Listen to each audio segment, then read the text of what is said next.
नमस्कार मंडळी, स्वागत आहे तुमचं आपल्या सिम्पली मराठी रेसिपीमध्ये।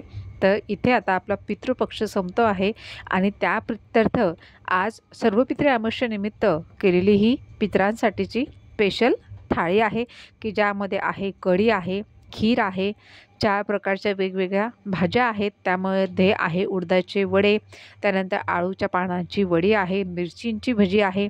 या सगळ्या रेसिपी आज आपण इथे बघणार आहोत आणि त्यासाठी व्हिडिओला कुठेही स्किप करू नका। पितृपक्ष म्हटला की आपले पितृगण हे पृथ्वीवरती येऊन 15 दिवस आपल्या घरचं भोजन हे स्वीकार करत असतात, त्यामुळे त्यांनाही आपण आदरानेच हे जेवण दिलं गेलं पाहिजे।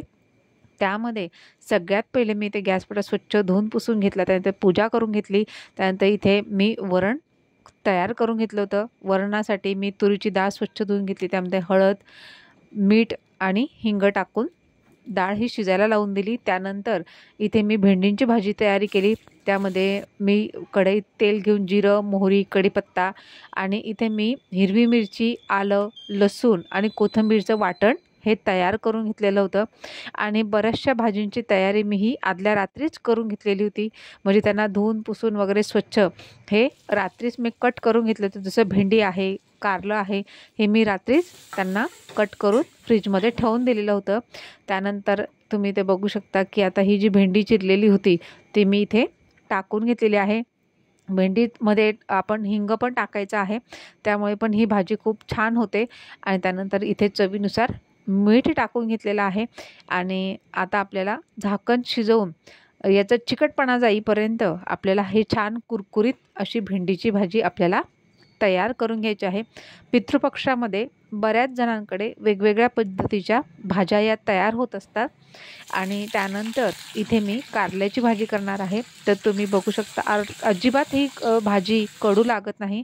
तर सर्वप्रथम मी त्या रात्री अगोदरच त्यांना कट करून घेतलेलं होतं, मीठ लावून ठेवून दिलेलं होतं। दुसऱ्या दिवशी त्याच्यातलं पाणी हे काढून घेतलं, त्यानंतर कढईमध्ये तेल घेतलं, त्यानंतर इथे मी त्यांना फ्राय करायला ठेवून दिलं। तोपर्यंत इथे माझं वरण हे तयार झालेलं होतं, तुम्ही बघू शकता।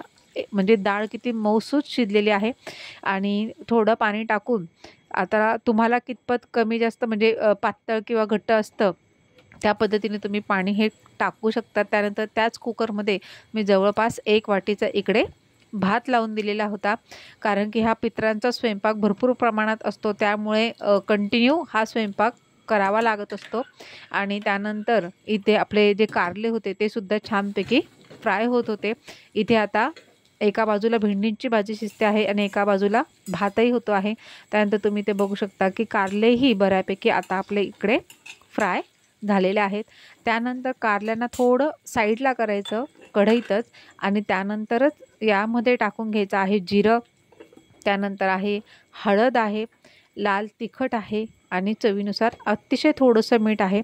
की आपण पहिले त्यांना कारल्यांना थोडं मीठ लावलेलं असतं, त्यामुळे अतिशय बेतानेच इथे आपल्याला हे जे मीठ आहे ते टाकून घ्यायचं आहे। आणि तुम्ही अशा पद्धतीने भाजी जर कराल तर भाजी एकदम अप्रतिम होते आणि ही फोडणी पण खूप छान लागते, कारण की लसणाची फोडणी आहे। बऱ्याच जणांकडे कांदा, लसूण वगैरे अद्रक वगैरे टाकत नाही, तर तुम्ही नुसते हळद, मीठ आणि चटणी वगैरे त्याची जरी फोडणी दिली लाल तिखट वगैरे, तरीसुद्धा या भाज्या खूप अप्रतिम लागतात। आणि इथे मी फक्त लसूण आणि आल्याचाच वापर केलेला आहे, कांद्याचा कुठेच वापर हा केलेला नाही आहे। आणि त्यानंतर तुम्ही बघू शकता अतिशय थोड्या प्रमाणात इथे मी मीठ टाकलेलं आहे। आणि त्यानंतर हे कारले जे आहे पुन्हा आपल्याला या मसाल्यामध्ये छानपैकी मिक्स करून घ्यायचे आहेत। आणि त्यानंतर एकदम थोडाच पाण्याचा आपल्याला उसळा म्हणतो आपण त्याला, की थोडंच पाणी हपकायचं आहे, शिंपडायचं आहे आणि तेवढा याच्यामध्येच आपल्याला हे कारले शिजवून घ्यायचे आहेत।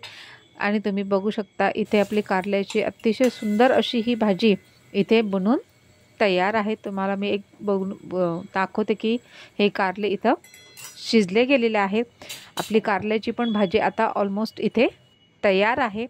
आणि त्यानंतर भाज्या झाल्यानंतर पटापट आपण दुसऱ्या याच्यामध्ये काढून घेऊ। त्यानंतर भात तयार झालेला आहे आणि भेंडीची भाजीसुद्धा इथे आपली तयार आहे आणि वरणसुद्धा आपलं आता तयार झालेलं आहे। तुम्ही बघू शकता भेंडीची भाजीसुद्धा इथे एकदम छान तयार झालेली आहे। त्यानंतर आता आपण इथे टाकून घेणार आहोत गवारची भाजी। जशी आपण कारल्याची भाजी केली होती सेम त्याच पद्धतीने कढईत तेल घ्यायचं, जिरं टाकायचं आणि लगेच या गवार टाकून द्यायच्या. त्या थोड्या पण तेलामध्ये फ्राय होऊ द्यायच्या. त्यानंतर या गवार आहेत थोड्या बाजूला करून त्या तेलामध्ये पुन्हा त्यामध्ये लसूण टाकायचा, हळद टाकायची आणि त्यानंतर आपल्या आवडीनुसार कमी जास्त तिखट तुम्हाला जसं आवडत असेल तसं लाल मिर्च पावडर टाकायची आणि हे सुद्धा छानपैकी मिक्स करून घ्यायचं. लक्षात ठेवा की ज्यावेळेस आपण गवारची पण भाजी करतो तर ती अगोदर शिजवण्याची काही एवढी गरज नसते आणि या वेळेमध्ये पटापट ह्या भाज्या करायच्या असतात. त्यामुळे तुम्ही अशा पद्धतीने जरी गवारची भाजी केली तरी ती सुद्धा अप्रतिम लागते. त्यानंतर इथे चवीनुसार मीठ टाकून घ्यायचं आहे आणि आता आपण यामध्ये थोडं अर्धा ग्लास पाणी टाकून घेणार आहोत, कारण की या अगोदर आपण शिजवलेल्या नाही आहेत गवार, त्यामुळे आता यांना शिजवण्यासाठी आपल्याला इथे थोडा पाण्याचा वापर हा करावा लागेल. आणि आता गवारसुद्धा या 10 ते 15 मिनटामध्ये ह्या शिजून तयार होतात, कारण की आपण यांना पहिले तेलात फ्राय करून घेतलेलं होतं आणि त्यानंतर तुम्ही इथे बघू शकता की 10 ते 15 मिनटं इथे झालेले आहेत आणि इथे गवारसुद्धा आपली छानपैकी ही शिजली गेलेली आहे. इथे तुम्ही बघू शकता गवारसुद्धा आपली शिजली आहे. आता करून घेणार आहोत आपण मेथीची भाजी, जी पितरांना खूप प्रमाणात आवडते आणि प्रत्येक भागामध्ये मेथीची भाजी आवर्जून केली जाते. पावसाळ्याचे दिवस असतात त्यामुळे मेथीला 2 ते 3 पाण्याने स्वच्छ धुवून घ्या. त्यानंतर कढईत तेल घेऊन त्यामध्ये जिरं टाकून घेतलेलं आहे. त्यानंतर जे हिरव्या मिरचीचं, आलं लसणाचं वाटण केलेलं होतं तेच यामध्ये सुद्धा मी टाकून घेतलेलं आहे आणि त्यानंतर इथे आपण थोडी हळद टाकून घेणार आहोत. हळदीमुळे सुद्धा ह्या भाजीला एक वेगळी चव येते. नक्की तुम्ही करून बघा अशा पद्धतीने. त्यानंतर हे सगळं मिक्स करून घ्यायचं आणि त्यानंतर जी मेथीची भाजी आपण धुवून घेतलेली आहे 2 ते 3 वेळेस स्वच्छ पाण्याने, ती आता आपल्याला यामध्ये टाकून घ्यायची आहे. साधारण 1 जुडी इथे मी वापरलेली आहे. 1 जुडीमध्ये बऱ्यापैकी ही भाजी येत असते आणि यानंतर आपल्याला हे मिक्स करून घ्यायचं आहे अशा पद्धतीने. आणि मेथीची भाजी ही हळूहळू काय होते, कमी होते. त्यामुळे मीठ ज्यावेळेस आपण घालायचं तर ते एकदम बेतानेच घाला, कारण की नंतर ही भाजी खारट होण्याची खूप शक्यता असते. त्याच्यामुळे मीठही अतिशय बेतानेच घाला. त्यानंतर अशा पद्धतीने ती आपल्याला मिक्स करून घ्यायची आहे मेथीची भाजी. आणि त्यानंतर याला जास्त पाणी टाकण्याची गरज नाही आहे. याला पण आपल्याला थोडासाच पाण्याचा हबका मारायचा आहे, फक्त की जेणेकरून ती वाफेमध्ये शिजेल एवढंच आपल्याला त्यामध्ये पाणी टाकून घ्यायचं आहे. आणि अशा पद्धतीने आपली ही जी मेथीची भाजी आहे ही सुद्धा अवघ्या 10 मिनटात ही भाजी तयार होते. आणि आता आपण पुन्हा एकदा ही भाजी वर खाली करून घेऊया आणि याला पण आपण आता झाकण ठेवून जवळपास 10 ते 15 मिनटं 10च मिनटांमध्ये ही भाजी शिजून तयार होते. आणि तुम्ही बघू शकता मेथीची भाजीसुद्धा अवघ्या 10 मिनटात इथे तयार आहे, कारण की जर तुम्ही तेलात मेथी जी कलसली तर ती पटकन शिजते देखील. आणि त्यानंतर सगळ्यात महत्त्वाचा जो पदार्थ आहे ती म्हणजे कढी. तर ती पितरांना खूप आवडते. कढईमध्ये तेल गरम करून घ्यायचं आणि इथे गॅसची जी फ्लेम आहे ती थोडी लो करून ठेवायची. भलेच तर तेल पहिले तुम्ही तापवून घ्या. त्यानंतर जिरं मोहरी छान तडतडली पाहिजे. त्यांच्यात कढीपत्ता टाकायचा, अख्ख्या मिरच्या यामध्ये टाकायच्या, त्याला काप करून घ्यायचे आणि त्यानंतर आलं लसणाची काढलेली पेस्ट जी आहे कुटून घेतलेली ती इथे आपल्याला टाकून घ्यायची आहे. आणि त्यानंतर हे सगळं याचा कच्चेपणा जाईपर्यंत हे छानपैकी आपल्याला तेलामध्ये फ्राय होऊ द्यायचं आहे.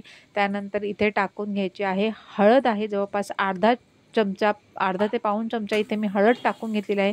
हळदसुद्धा आपल्याला तेलामध्ये अतिशय छान प्रकारे फ्राय होऊ द्यायची आहे. त्याच्यानेच आपल्याला कढीला जो आहे तो रंग येतो. आणि त्यानंतर इथे मी जवळपास अर्धा लिटरपेक्षा पण थोडं जास्त ताक मी इथे घेतलेलं होतं.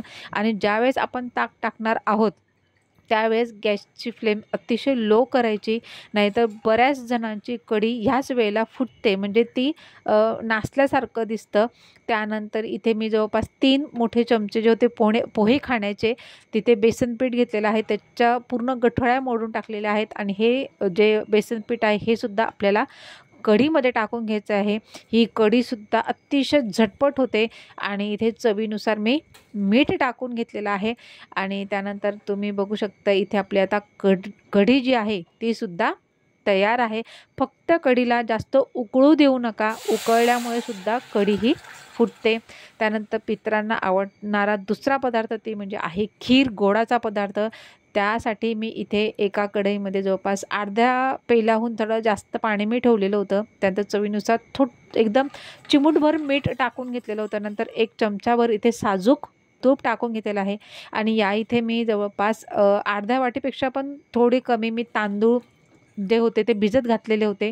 त्यानंतर इथे काजू आणि बदाम हे त्याच्यातच दळून घेतलं। त्यानंतर विलायचीसुद्धा तांदळासोबतच मी इथे दळून घेतलेले आहे आणि तुम्ही बघू शकता अशा पद्धतीने पहिले आपल्याला हे जे आहे तांदूळ ते पाण्यात शिजवून घ्यायचे आहे आणि त्यानंतर इथे मी जवळपास अर्धा लिटर दूध हे पूर्ण टाकून घेतलेलं आहे। अर्धा लिटरची आपण इथे पूर्ण खीर बनवणार आहोत आणि तुम्ही बघू शकता आपली खीर जी आहे ती अतिशय सुंदर अशी तयार होते आणि त्यानंतर इथे याच्यामध्ये गोडपणा यावा यासाठी मी इथे साखरेचा वापर न करता इथे मी मिल्क मेड ज्याला आपण कंडेन्स्ड मिल्क म्हणतो हे टाकून घेतलेलं आहे। त्यानंतर इथे मी जवळपास केसराच्या काड्या आहेत त्या इथे मी टाकून घेतलेल्या आहेत। केसरामुळे खिरीला रंग खूप छान येतो आणि चवही खूप छान येते आणि इथे मी कंडेन्स्ड मिल्कचा वापर केलेला आहे की ज्यामुळे ही जी खीर आहे ती अक्षरशः म्हणजे जशी आपण रबडी खातो आहोत तशी ही खीर इथे झालेली होती आणि चवीला पण अफलातून ही खीर लागते। त्यानंतर कंडेन्स्ड मिल्कमुळे हिला एक वेगळाच जी आहे ती चव ती येत असते। कंडेन्स्ड मिल्क टाकल्यानंतर सुद्धा आपल्याला ही जी खीर आहे ही छानपैकी शिजू द्यायची आहे आणि त्यानंतर पुन्हा आपण 1 चमचा साजूक तूप टाकून घेणार आहोत आणि अशा पद्धतीने आपली इथे आता खीरसुद्धा तयार झालेली आहे आणि तुम्ही बघू शकता किती दाटसर आणि किती सुंदर ही खीर इथे बनून तयार आहे। त्यानंतर पितरांना आवडणारा तिसरा पदार्थ ते म्हणजे आहे तर उडदाचे वडे। हे पण मी आदल्या रात्री डाळ भिजत घालून वाटून घेतलेली होती फ्रीजमध्ये, मी हे वाटण करून ठेवून दिलेलं होतं। त्यानंतर यामध्ये पण आलं, हिरवी मिरची, लसूण वगैरे हे सगळं टाकून घेतलेलं आहे आणि मला वडे जे आहेत ते हातावर थापलेले आहेत त्याच्यामुळे म्हणजे खूपच छान होतात।